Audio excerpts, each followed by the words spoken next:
Who will survive the web of deception? The city pulsed with an eerie undercurrent of secrets, the kind that made even the most hardened criminals uneasy. Detective Jordan. Blake had seen it all: murders, betrayals, high-profile corruption, but nothing quite like this. The case unfolding before him had roots buried deep in deception, and as he sifted through the evidence, the weight of its implications pressed heavily on his chest. At the heart of it all was Evelyn Mercer and her husband, Tobias. Two names whispered in the dark corners of the underworld. They weren't just criminals. They were masterminds of manipulation, moving through society like specters, unseen yet always watching. Their latest scheme had finally unraveled, and Blake was piecing it together, brick by sinister brick. Across town, Amanda Calloway paced in her small apartment, fingers trembling as she scrolled through old messages. She had been part of Evelyn's inner circle once, seduced by the promise of power and wealth. But when she discovered their plan of sacrifice, a life stolen for personal gain, she had recoiled in horror.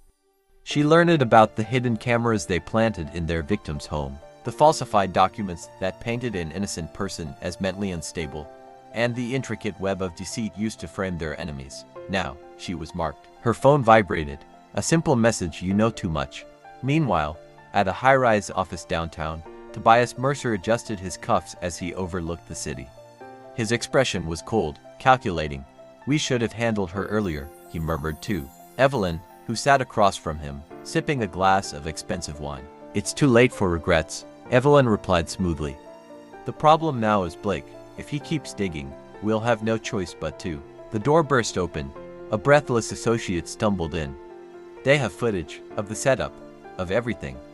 The hidden cameras we planted, the chemical traces in the basement. It's all out." Evelyn's grip tightened around her glass. "Destroy it." Back at headquarters, Blake leaned back in his chair, watching the grainy surveillance footage on his screen. The Mercers, caught red-handed. The setup had been meticulous, a frame job designed to silence an innocent target. They had orchestrated false reports to discredit whistleblowers, used bribery to influence judges, and even forged medical records to paint their enemies as unhinged. And now, with the walls closing in, they were growing desperate. Amanda knew she had to act. She wasn't going down with them. She grabbed her burner phone and dialed Blake. "Detective," she whispered, "I have proof. The overdoses, the staged accidents, the people who went missing. I have everything." Within hours, the city was alive with sirens. The Mercers' empire was crumbling, but they wouldn't go quietly. As SWAT teams descended upon their estate, Evelyn and Tobias made a last-ditch attempt to escape, but karma had finally caught up. The doors were closed, both literal and spiritual. Blake watched as they were led away in handcuffs. The case that had haunted him for years had finally reached its end, but in the shadows, he knew there were others, puppeteers lurking in the darkness, waiting for their turn to rise. Justice had won this round, but the war was far from over.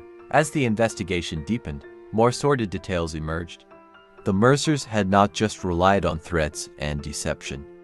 They had secured their protection by offering sexual favors to judges, doctors, and lawyers, ensuring their crimes remained buried beneath legal loopholes and falsified reports. This was a story of power built on lies and deceit, black magic rituals, sexual services, and betrayals, in empire that thrived in the shadows until the light of justice burned it to the ground.